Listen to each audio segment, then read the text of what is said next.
So having examined the periodic table and states of matter, we now turn our attention back to atoms. And in this lesson, I'm going to go over the atomic theory and present to you the experimental evidence that led to the development of the atomic theory. So much of what we consider to be atomic theory is actually over 200 years old and was first postulated by the Englishman John Dalton in 1803. Okay, here's a picture of Dalton. And Dalton, incidentally, was actually an elementary school teacher, so he was a pretty brilliant guy. So here are Dalton's postulates. The first one is that matter consists of small, indivisible particles called atoms. The second one is that atoms of a given element all have the same mass and are identical in all respects, including chemical behavior. This particular postulate has had to be modified over the years because we actually now know that not all atoms of a given element have the same mass.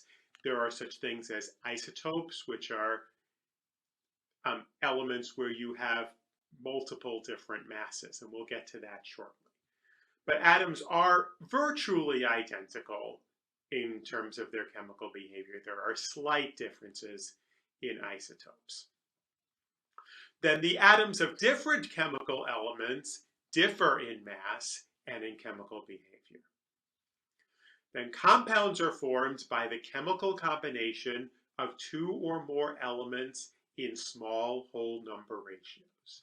Then finally, in a chemical reaction, no atoms are created or destroyed, and the atoms themselves are not changed.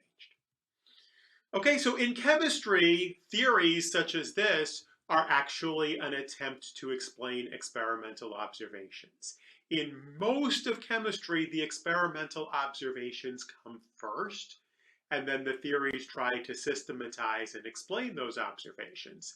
This is in contrast to physics, where in many cases, we have developed theories that are well in advance of the ability to do an experiment to actually test those theories. Okay, so what were the experimental observations that led Dalton to come up with this theory? Well, first of all, we have the law of conservation of mass. So this law states that in a chemical reaction, the total mass of the reacting substances is equal to the total mass of the products formed. Okay, this law was discovered by Antoine Lavoisier, who was a Frenchman who lived from 1743 to 1794. Lavoisier is widely considered to be the father of modern chemistry, and a very famous picture of him is shown on the right-hand side of the slide. If you're a history buff and you look at a Frenchman who looks like a pretty well-off guy who died in 1794, you might be able to put together how he died. Yes, he was executed during the French Revolution. So an alternative way to state this law is that matter cannot be created or destroyed in a reaction. It is simply rearranged, and the atomic theory supports this observation because it is the atoms that are rearranged. The second law that atomic theory does a good job of explaining is what's known as the law of constant composition. Okay, so the law states that the relative amount of each element in a particular compound is always the same, regardless of the source of the compound or how the compound was prepared. Okay, so I use the term amount. I would like to use actually a more scientifically precise term than amount, and the term that I'm going to use is called mass percent. That's one of the common ways that chemists report amounts of things. So the mass percent of a particular element in a compound is simply the mass of that particular element divided by the mass of the entire compound. This might be a little clearer if I give an example. So if we have a 100-gram sample of water and we analyze it to figure out how much of that water is hydrogen and how much of that water is oxygen, we are always going to get the result that there are 89 grams of oxygen and 11 grams of hydrogen in that 100-gram sample of water, regardless of where that water came from. Fresh water, salt water, ocean, lake, out of your tap, water that's synthesized in a chemical reaction, always 89 grams of oxygen and 11 grams of hydrogen.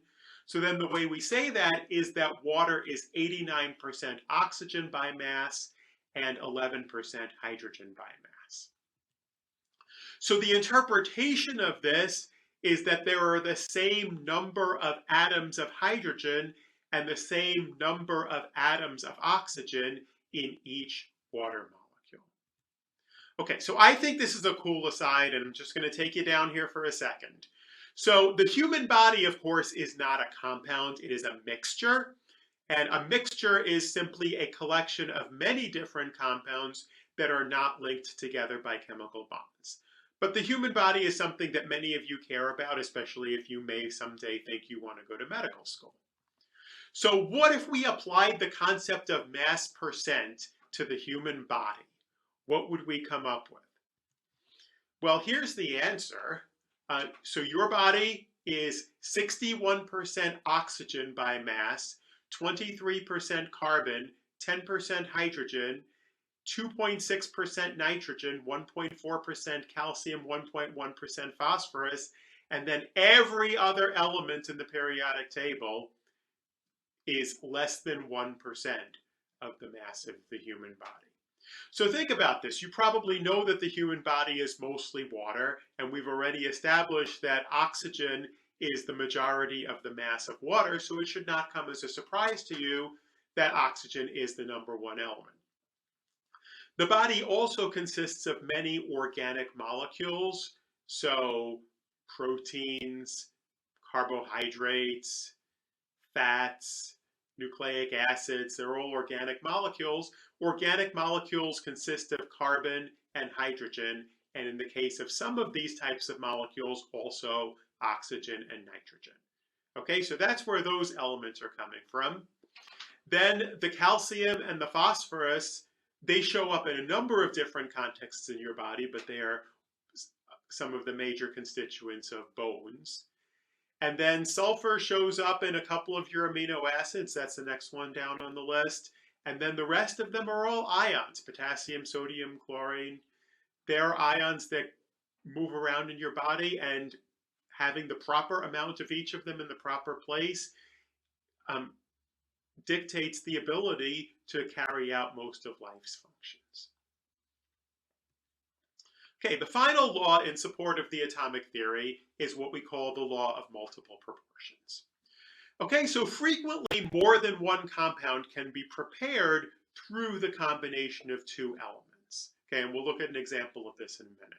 But first I want to state the law, which is that when a fixed mass of given element X combines with another element Y, then the ratio of the masses of Y to each other in each of those compounds is a small whole number.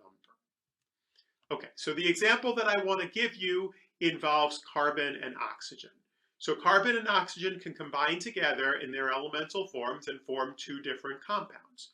So in compound 1, if you analyze it, there are always 1.33 grams of oxygen for every gram of carbon.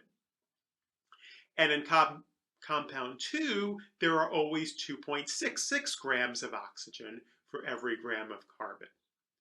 So the ratio of the grams of oxygen in these two compounds is 2.66 over 1.33, or 2 to 1. We don't actually care about the ratio of the mass of oxygen to that of carbon. We'll get to that later in the semester. But all we're saying is that the ratio of the oxygens is a small whole number ratio. So the interpretation of this is that compound 1 has 1 atom of oxygen per carbon atom, and that compound 2 has 2 atoms of oxygen per carbon atom. And we now, of course, know that these compounds are carbon monoxide and carbon dioxide. Okay, so what I really like to do in this course is, whenever it's practical, which it is in this case, to teach you the experimental data that supported a lot of the theories. And all of this data was put together in a clever way by Dalton to come up with a theory of atoms.